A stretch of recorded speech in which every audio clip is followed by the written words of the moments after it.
그 백범도 이제 황해도에서 접주였잖아요. 팔봉접주였죠. 네, 팔봉 접주였고 그때는 또 그 안중근 의사의 아버지는 또 쫓는 입장이었고 동학도를 잡는 부대였죠. 잡는 부대. 민복은. 네, 민복은이었고. 예. 그래서 이제 나중에는 또 이제 안중근 아버지가 또 그걸 또 살려줬다 그러더만요. 또 이제 아니 그 백범을 또 나중에는 살려준 것이 아니라 협상을 했죠. 협상을.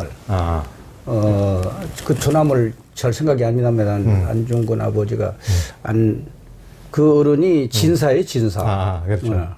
근데 이제 그 동학군 그 김구 부대하고 김구 부대는 한 700명 되고 네. 그쪽에 경우는 적어요. 한 7, 80명밖에 되질 않아. 예. 물론 그쪽에는 뭐 신식 무기가 있었는지는 모르겠습니다만은 이 그 몇백 미터 사이에 하는데 그 안중근 아버지가 지혜가 있던 어르신가 봐요. 그분은 천주학을 하셨고 이미 또 그 개화된 생각을 하신 분이었기 때문에 김구라는 그때는 뭐 이름이 김창수죠. 김창수. 저런 인물을 잃고 싶진 않다. 그래서 밀서를 보내가지고 좀 만나자. 해서 이제 협상이 이루어지는 거예요. 이제 지금 나온 자료들은 다 그렇게 나와요. 그래서 우리가 싸울 게 뭐냐. 해서 그 김구가 잘 사는 집안이니까 그 집에서 좀 기거를 했던 모양이에요. 그렇죠. 그러니까 나이가 한 3살 김구가 위고 안중근이가 3살 아래가 될 거예요. 하여튼 누가 위인지 모르지만 3살 턱이에요. 그러니까 또래죠. 안중근 형제들도 밑에 안중근이 장남이니까 좀 있었을 것이고. 근데 다시 또 거기서 단발령 문제 때문에 김구하고 또 뜻이 틀려져 가지고 그 단발령이라는 게 아시다시피 그 고종이 포로가 되어 가지고 일본 놈들의 명에 의해서 김홍진 내각 그 친일 정권이죠. 단발령을 내리지 않습니까? 고종도 잘라버리고. 근데 그 김구는 거기에 대한 것이 받아들여지지 않았던 거예요. 근데 그 안진사는 하려고 그러니까 그 뜻이 맞아서 거기서 이제 사라지는 거죠. 나와버려요. 그러니까 그 잠시 있었던 이제 같은 해주니까. 그 안중근 집오고 그리고 이제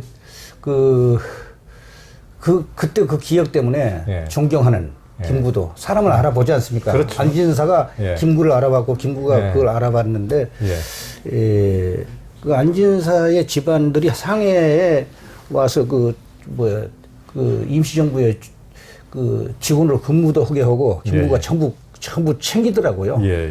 결국은 김구 큰아들하고 김신이 위에 김인인가 있을 거예요. 그렇죠. 그 부인이 돼요. 그렇죠. 안진사 조카가. 안중근이 조카가. 그래서 겹사돈이라고 그러죠. 그렇죠. 뭐 그런 인연들이 있는 정도로 알고 있습니다. 이제 동학천도교가 우리 민족의 근대화에서는 동학농민혁명과 3.1운동을 주도하면서 이제 가장 큰 역할을 했지만 그 이후 이제 부침을 거듭하면서 주류 종교에서도 이제 변방으로 밀려났는데 이제 주선호 회장님이 보시기에는 동학은 한민족에게 어떤 의미가 있다고 보십니까? 한번 어려운 질문인데요. 뭐 어느 시대를 막론하고 그 당대 지배 세력에 의해서 그 주류 종교가 형성되거나 권장된다고 저는 봐요. 뭐 삼국시대는 어쩔 수 없이 국왕에 의해서 불교 국가가 된 것이고 국교잖아요. 이어져서 고려 때도 역시 그 불교가 국교였고 뭐 우리 선도가 과거에 있었음에도 불구하고 불교가 국교입니다. 그리고 왕사가 스님이시고 왕을 이렇게 지도하시는 분이 그러다가 또 그 어느 날 갑자기 이제 그 조선조가 들어오면서 나라의 통치 이념이 유학으로 바뀌면서 억불승유가 나오지 않습니까? 하루아침에 불교는 내쫓기고 모든 것이 그냥 이제 성리학의 세계로 바뀌지 않습니까? 그 성리학은 이 양명학도 하면 안 되는 정도니까 죽이니까 오로지 주자학 의 일색으로 변해서 조선조 500년을 내려온 거로 보면은 누가 그걸 뭐 합니까? 그러다가 조선조 말이 되어서 1824년에 순조 때죠, 그때는. 그 수은 최재우가 태어나서 1860년도에 동학이 만들어지고 창명이 되고 그 3년 만에 수은 최재우가 대명률 명나라 법에 의해서 좌도 뭐 지금 말하면 좌익으로 그렇죠. 몰려서 좌도 난정. 혹세범이 좌도 난정으로 목이 잘리지 않습니까? 그 효수를 당했는데 그때 이제 그 그림은 여러 가지 그림이 있는데 그 효수는 두 가지 방법인데 누워놓고 자르는 것도 있지만은 수은 최재우 선생은 이 상투 여기서 그 끈을 해서 긴 장대 위에 도르래가 있어가지고 반대편에서 끌어올리면 몸이 따라 올라가잖아요. 중간쯤 대롱대롱 달려있을 때 망나니가 치는 거예요. 그러면 육신은 떨어지고 목은 대롱 달리면 쫙 올리면 위에 효수가 되는 거 아닙니까? 그렇죠. 뭐 이런 형상인데 본보기로 삼는 것이죠. 그러니까 한국의 신흥 종교가 많지만은 이미 수운의 순도, 순교죠. 찬영으로 인해서 정말 그 이후에는 어느 누구도 종교에는 참여한 사람이 없습니다. 그러니까 수운 다음에 이제 쭉쭉쭉 이어져 온 것이 이제 한국의 신흥 종교가 많은데 모든 것이 제가 공부한 자료를 가면 수운의 그 뭐란가 부활, 수운의 재생, 환생 이런 쪽으로 처음에는 시작이 돼요. 정산도도 그렇고 정산도는 뭐 들어서 아시겠지만은 제가 박사 논문에도 약간 썼습니다만 종교끼리 종교를 얘기할 수 없으니까 처음에 수운을 옥황상제가 내려보내가지고 실패했으니까 내가 직접 내려왔다는 게 이제 그거 아닙니까 이제 그것도 파리 에펠탑을 타고 내려와서 전 세계를 대순이라는 게 순회한다는 거예요. 크게 전 세계를 돌아다 봤다. 동토에 머물러서 내가 한다 이런 얘기가 쭉 천지공사 기록에 나오는데 그리고 이제 그 뒤로 강정산이는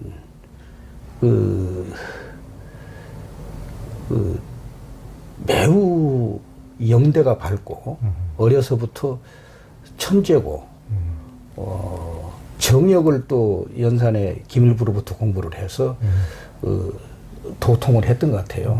어린 나이에. 그래서 김계남의 장자방이 됩니다. 이 사람이. 김계남에. 그리고 남원까지 가서 김계남이 이름을 또 꿈을 꾸니까 10개자 남녀의 남자가 있는데 이게 뭐냐 하고 이제 장자방한테 물었을 거 아니에요. 젊지만은 너무 아는 게 많으니까 앞을 내다보는 힘도 있고 주역의 괴사 요즘에 도울 선생이 말하는 괴 그 강일숙이 그 정도의 그 대단한 영지를 가졌던 것 같아요.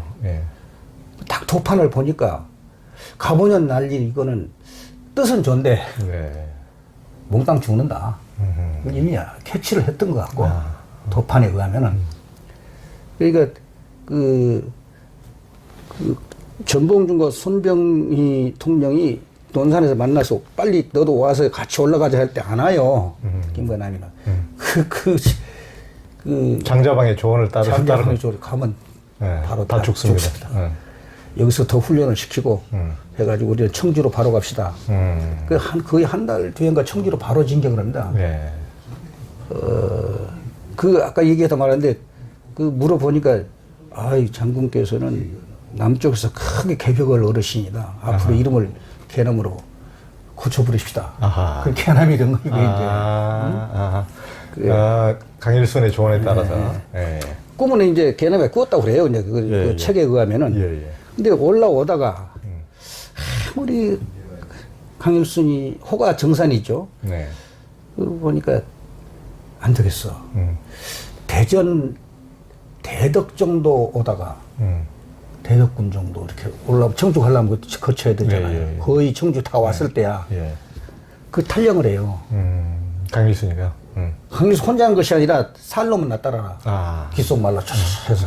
거기에 따라 나선 한 20여 명의 사람들이 지금 대순경전에 나오는 유명한 이름들이 덕이 나옵니다, 이제. 아하. 다 동학도들이야, 그래. 아. 그래서 계룡산에서 좀 며칠 묵다가 모악산으로 가가지고, 모악산에서 한약방을 차리고, 그때부터는 이제 미친놈 행세를 하는 거예요. 우리 군대 안 가려면 손가락 자르고 미친놈 행세했잖아요. 지금은 그런 거 없습니다만은 우리 어렸을 때만 해도 군대 안 가려고 그런 사람이 있었어요. 그렇죠. 아, 지금 뭐 짱눈이니까 군대 안 가다 이런 거 과학적인 방법 없습니다만은 예. 그때는 그렇게는 못 오고. 그렇죠. 근데 미친놈 행세라니까 뭐 저게 사람으로 누가 보겠어요, 미친놈이지. 예. 근데 어떻게 그 지나가다 사람 보고 너는 뭐 좀 다 맞히기도 하고, 어? 너 뱃속에 딸이야 아들이야 이것도 맞히기도 하고. 예. 그리고 누구 아프다면은 한부 풀이라 뜯어가지고 약이니까 먹으라면 그거 먹고 나서 버리고. 예. 이런 신통력도 있었던가 봐, 이 양반이. 예. 근데 그 양반이 살아 생전에는 이 양반도 여절했어요. 41살인가? 예. 여절했죠. 예. 48인가? 아니, 48? 예. 아니, 아니 30대 후반인가 뭐 한 39세 내지 40세일 예. 거예요. 예. 요절해요. 하면서 유언을 하기를 나 살아 생전에 하던 짓거리는 다 불태워서 없애라. 이 사람이 유언입니다. 어? 일시적으로 일어났던 일이니까. 근데 그 셋째 부인 고수 부인이 누구냐면 차경석의 이종 누님이에요. 이모의 딸입니다. 네. 그것도 차경석이가 그 일진회 전라도 총대를 했는데 손병희 밑에 있다가 손병희는 그때 이용구도 같이 다 있었죠. 예. 조직에. 예. 이용구 쪽을 따라 나가면서 일진회로 빠져버린 거예요. 아하. 그 전라도 총대만 그때는 전라남북도가 없었고 전라남북도를 합쳐서 전라도라고 그랬으니까. 일진은 대표적인 친일 조직이잖아요. 아니요. 예? 그러니까 그 남북 부산에서 올라온 경부 철도를 노는 노동자를 거기서 대고 네. 말은 그랬어요. 독립을 청원하자. 선언하면 안 됩니다. 빌자, 예, 부탁하자, 일본한테. 예, 예, 어? 예. 이 정치적인 판국으로 보면 뭐 절대적으로 우리가 이길 수는 없고 뭐 현대 문물로 보거나 모든 거로 보면 안 된다. 하여튼 뭐 그런 생각도 있을 수 있겠죠. 근데 그것을 조정한 사람이 또 송병준이고. 그래서 을사오적의 송병준. 그러니까 그 이용구도 송병준한테 당한 거고 또 차경석이는 이용구한테 당한 거고 뭐 따라서 그 전라도의 총대는 총사령관이죠, 일진회에. 예. 근데 일진회가 영원히 간 것이 아니고 그 나중에 일본 놈들이 다 뭐 이용할 거 이용먹고 이용군은 일본 가서 또 처참하게 죽잖아요. 네. 그 이제 그 차경석이도 몰려가지고 살아남으려니까 왔다 갔다 하는데 그걸 강일순이가 하고 접촉이 돼요. 강산의 수제자가 됩니다. 차경석이가. 예. 차경석의 아버지는 차치구라고 해서 그 신태인의 그 수천을 그린 동학 그 농민혁명의 수괴였어요. 유명합니다. 아, 6.25 차태우. 차치구. 아, 차치구. 근데 그 차경석이 또 아들내미들 또 6.25까지 나와서 또 여순 반란 요예까지 나와요. 이제 그건 다 그러니까. 감춰진 얘기고 뭐 도올 선생 정도는 알란가 모르겠습니다만은 이 역사성은 이렇게 숨겨진 비하인드가 많은데 하여튼 그 차경석이가 자기 이종 사촌 누님을 고수 부인을 그 강일순의 셋째 부인으로 집어넣어요. 그러니까 받친. 근데 그 고수 부인이 뭐 꿈을 꾸다 그랬던 것 같은 뭐 느닷없이 도통을 해가지고 했다든가 하여튼 좌우지간 그 강일순이는 정상교를 만들 일도 없고 대순신례를 만들 일도 없고 아무 종교를 만들지 않았어요. 그냥 기행을 하시다가 그냥 가셨어요. 그리고 다 불태우라는데 모두 모두 그 고수 부인이 괴짝 하나를 못 태웠다고 그래요. 그러니까 제자들이 그냥 몰려와서 우리 선생님 뭐 찾아보니까 다 타주고 없는데 괴짝 하나 있는 걸 보고 괴짝을 쫙 열어보니까 거기서 나온 게 딱 한 권의 책이 나와요. 그 현무경이라는 책입니다. 현무경. 아, 현무경. 네. 현무경이라는 책이 지금도 이제 전해지고 있죠. 천황에 가면 있고. 현무경 보면은 이제 현무경 맨 뒤에 보면 천도교에서는 시천주 직위금지 운해대강 시천주 조화정 이렇게 돼 있잖아요. 네, 현무경에는 큰 붓으로 까맣게 아주 크게 시천주 조화정 영세불망관사지 해놓고 끝에다가 직위금지 운해대 이렇게 돼 있어요. 아하. 그 뒤바뀌어 있어요. 아, 뒤바뀌어서? 예, 예. 그러면 거기는 훔치 뭐 지금 대중. 훔치는 별도고. 아, 별도고. 두 가지를 하는데 이제 하나는 동학주문을 외우고 아하. 지금도 이제 그 안경전이가 참 동학이라고 하면서 이제 뭐 상생 TV를 보면은 시천주 조화정 영세물만세 지금용에다가 쭉 외우면서 흠치중으로 막 교대로 읽어요, 외워요, 같이. 그러니까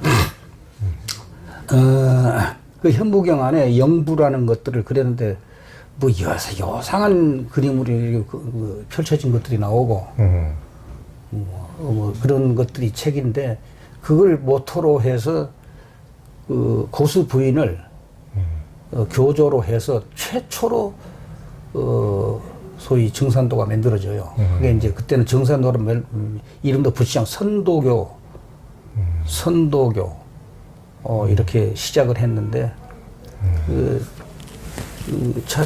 차경석이가 천지공사 기초를 다 만듭니다. 학식이 있으니까 이 양반이 전부 만들어서 한 게 지금 그 책이 조금 그 현대화 시켰다고 할까요? 대순경전이 그 천지공사 기록이 그대로예요. 그게 이제 원본이 천지공사. 차경석이 만든 건데 차경석이가 자기 누님 이렇게 하다 보니까 그게 가짜 않으니까 신도가 막 늘어나요. 그래서 이제 1921년도쯤인가 이 양반이 1909년도에 시작된 것이 그 같이 하다가 차경석이가 보천교를 만듭니다. 보천교. 그렇죠. 보천교 교도가 한때는 59만, 한 60만 정도가 돼요. 많은 숫자죠. 그때 당시에 전라남북도, 충청도 일부, 경상북도 일부까지 이렇게 해서 그 대단히 퍼졌으니까. 근데 일설에 의하면은 그것이 1919년도 3.1운동이 일어난 뒤로, 일제가, 문안정치, 헌병정치에서 문화정치로 바뀌지 않습니까? 19년도에 보성 전문학교가 여기 지금 조계사 대웅전 자리입니다. 네, 예. 그 건물 요 뒤에가 다 차경석이 건물을 뜯다가 지은 것도 있어요. 네, 예. 그대로. 그러니까 정상교 본부 건물을 뜯다가 지금 조계사 대웅전을 지었다고 그래요. 네. 지금 근데 거기에 이제 오로지 하나 살아남은 게 지금까지 남아있는 그림은 회화나무가 그때 보성사 앞에 있던 지금 그 나무가 그때는 작았는데 지금은 이렇게 거기서 아주 명물이죠. 명물이에요. 하얀 회화나무. 그 이제 보성 중고등학교 교정에 있던 교무실에 가보면은 옛날 사진이 그대로 있어요. 예. 가지 뻗은 게 똑같아요. 그러니까 보성 중고등학교는 그때 동학에서 세운 학교 아닙니까? 세우지는 않았는데 중간에 망해 없어진 걸 우리가 인수를 해가지고. 인수해가지고. 예, 왕실에서 세웠을 거예요, 아마도.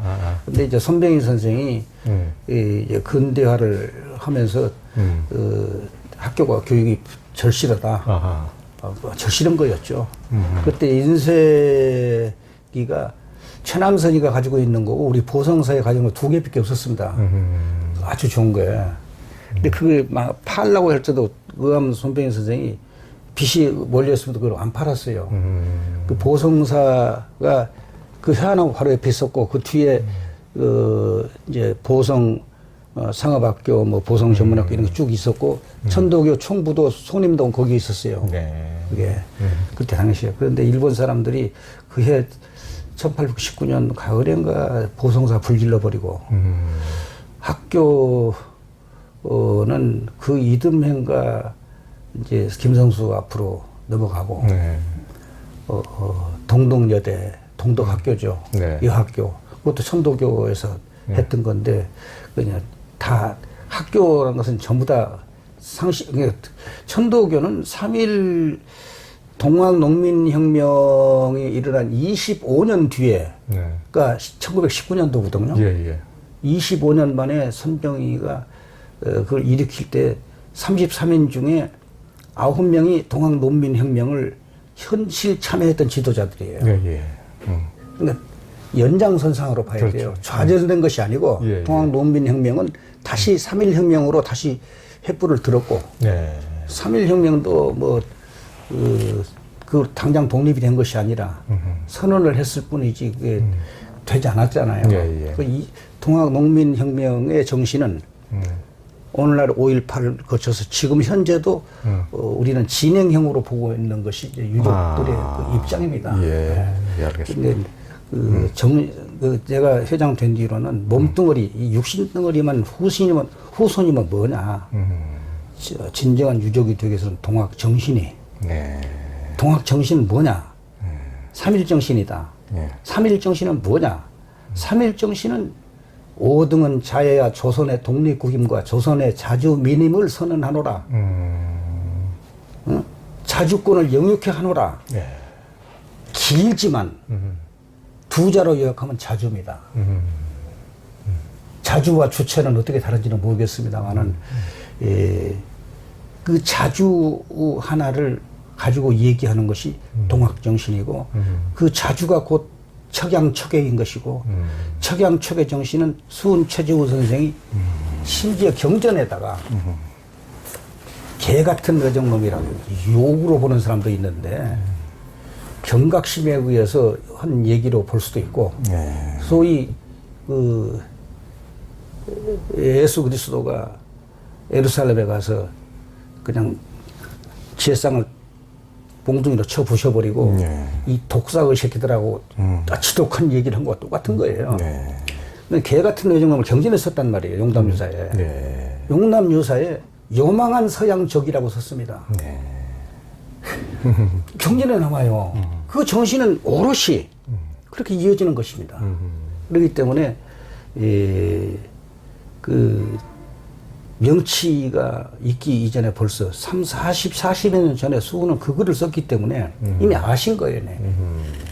그 경각심을 불러일으키고 했다고 봐야 되는 것이고 그 자주는 일본 놈들은 뭐 6대 총독까지 아베 노부유키까지 그 지독한 말하고 갔습니다만은 참 입에 떠올리기도 싫은 식민 정신을 심어주고 갔기 때문에 우리는 진 게 아니다고 갔는데 일본 사람들은 여기 중앙청에다 조선 총국부를 주고 지들이 와서 직접 통치를 했지 않습니까? 3.1운동이 일어나자 20년 그 이듬해 바로 동아일보, 조선일보로 이용해서 조선을 민중들을 세뇌시키기 위해서 조선 총독부에서 허가를 내준 신문사입니다. 그 신문사가. 중간에 좀 민족적인 일을 하려고도 조금 했습니다만은 태생 자체가 조선 총독부의 기획하에서 공작하에서 만들어진 거로 저는 보는 겁니다. 이것을. 그렇기 때문에 태생은 속일 수 없다고 나는 보는 것이고, 그 만드신 사장님들 자체가 대재벌들이셨고 실업하시는 또 그것은 일본 놈의 힘이 아니면은 도저히 운영할 수 없는 그런 분들이고 그래서 그러나 일본은 36년 만에 갔지만 지금 그 이후에 70년 2배 36년에 2배 그 세월은 그러면 그것이 없어졌냐? 그 신식민주의다. 신식민주의는 뭐냐? 일본 사람들은 지들이 와서 직접 했어요. 처음에는 무단 정치에다가 문화 정치를 하면서 신문사도 만들어주고 하면서 이 활용하다가 이렇게 조선 사람들 식민 정신을 확 집어넣고 이병도 같은 사람을 시켜가지고 지금 우리는 한국의 그 지도자, 정치, 학계 모든 부분들의 이 어른들이 변한 게 하나도 없어요. 내가 볼 때는. 변한 게 없는데 이 미국 사람들은 점령군으로 그 문자에 나오지 않습니까? 우리가 뭐 전범단인데 왜 우리 대한민국을 점령합니까? 일본을 점령해서 일본을 해방군이 아니고 점령군으로 온 거죠. 점령으로 온 거지. 그러니까 그분들은 그 조선을 하나의 식민 전초 기지로서 일본 사람식으로 하지 않고 이승만 같은 그 뒤에 쭉 이어지는 아주 활용하기 좋은 자들을 골라서 미 CIA인지 어쩐지는 잘 모르겠습니다만은 교육되어진 사람에 의해서 말 안 들으면 죽이고 들어서도 모르게. 그래서 주권이 없는 것은 군사 주권이 없으면 없는 겁니다. 뭐 우리가 우리 헌법에 의해서 대통령도 뽑고 모두 우리에게 작전권이 없지 않습니까? 껍데기다, 껍데기. 그건 내가 볼 때는 이 식민주의는 자본주의 정신과 더불어서 신자유주의와 더불어서 지금 현재 우리의 인텔리겐차들, 지식인들, 지도자들 모두에게 좀 뿌리 깊이 박혀 있는 이 상황은 독일하고는 우리하고는 분단 그 태생적으로 분단 원인도 다르고 마지막까지 이렇게 남북을 갈라놓고 일본, 미국은 적절하게 활용한다고 봤을 때 우리 동학농민혁명의 마지막 단계는 민족 통일을 더불어서 세계 평화로 이어지는 그것과 연결되는 마지막 목표가 그것이 아니겠나 저는 그렇게 생각합니다.